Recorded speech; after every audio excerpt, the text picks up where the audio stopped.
Welcome back. You're still tuned into Midcap Radar. Mindspace REIT, that's the stock on our radar, reported their Q1 numbers, saw revenue surge by 18% on a YY basis. EBITDA was up 22% as well. Gross leasing, which is an important metric to track, was up 55% in the same period. Ramesh Nair, who's the MD and CEO at Mindspace REIT, is joining us now to discuss more and, most importantly, the outlook going forward. Ramesh, good afternoon. Thank you so much for joining in.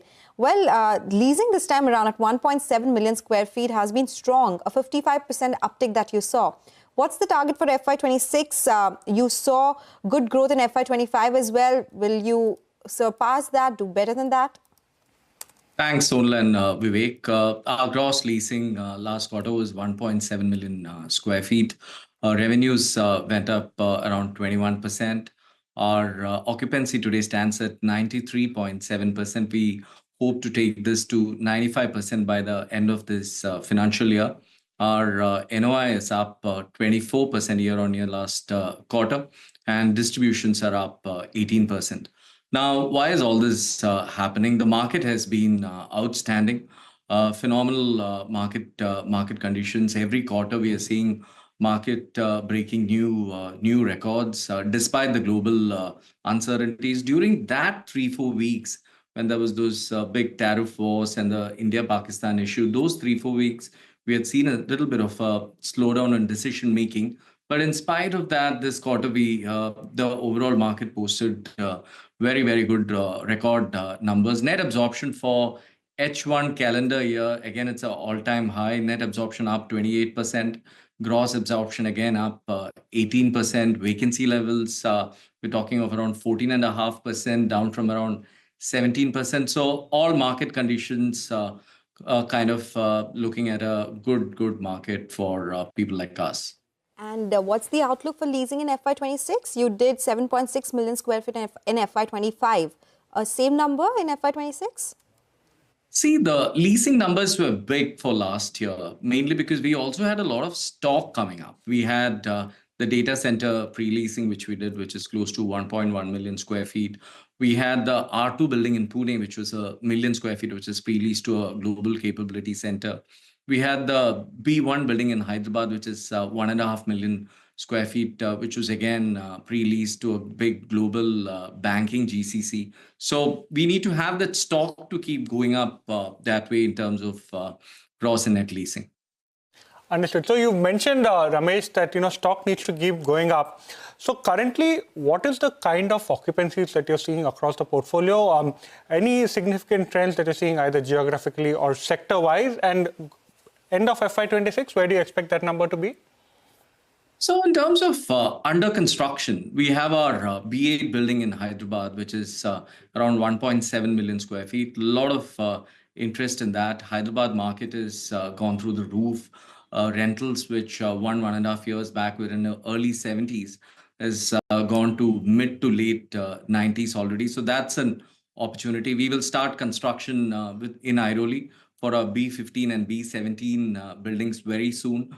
We also have a B18 building in Hyderabad, which we are hoping to start construction soon. So as an experience center, again, 150,000 square feet. This is a big club facility, which we're doing in Hyderabad, which is expected to be completed in the next 2 months. So multiple things happening on the under construction capex side. Okay. You're talking about under construction capex. What about the SEZ portfolio? How much of the portfolio has been denotified, I'm sorry. And what kind of occupancies are you seeing in that particular portfolio? So SEZ, we've converted around 2.3 million square feet.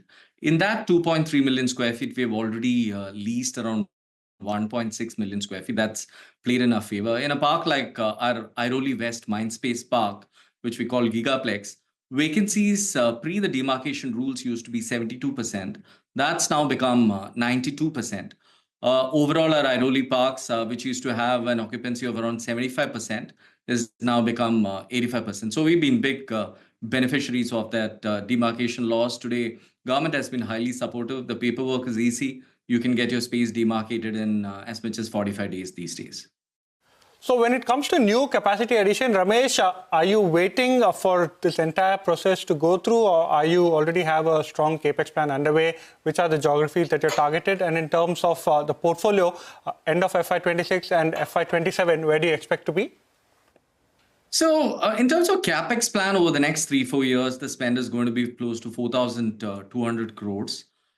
This year, of that 4,200, we will be spending around 1,200 crores on capex and around 200 crores on upgrades. Growth is going to happen both organically and inorganically. Like I mentioned, redevelopment, which we are already doing, B1, B8 in Hyderabad, that's happening. Data centers, we are putting up close to 1 million square feet again in Navi Mumbai. With that, our data center portfolio would be 5 data centers, so 3 under construction and 2 already operational. From a growth perspective, on an organic point of view, there's close to 7 million square feet, which is either under construction or development pipeline. We have close to 2 million square feet vacant area, which is spread out across the country, which we need to lease. We also get mark-to-market rental growth and contractual escalations, which happen. Inorganically, our sponsor has close to 18 million square feet, a lot of which we have ROFOs on. So acquisitions from the sponsor group would be a big growth driver for us. We're constantly looking for third-party acquisitions. We just did one, 800,000 square feet in Hyderabad Financial District. And we also look at consolidation within our parks, wherein smaller spaces available, which landlords want to sell, we end up acquiring it. So many strategies at play for both growing organically and inorganically. Got it. Got it. Thank you so much, Ramesh, for joining in. Always a pleasure speaking with you. Thank you for telling us about Mindspace plans going forward and a lot more. With that, we'll slip into a short break. When we come back, we'll get you more on the markets and stock-specific action on the other side. Stay tuned for that.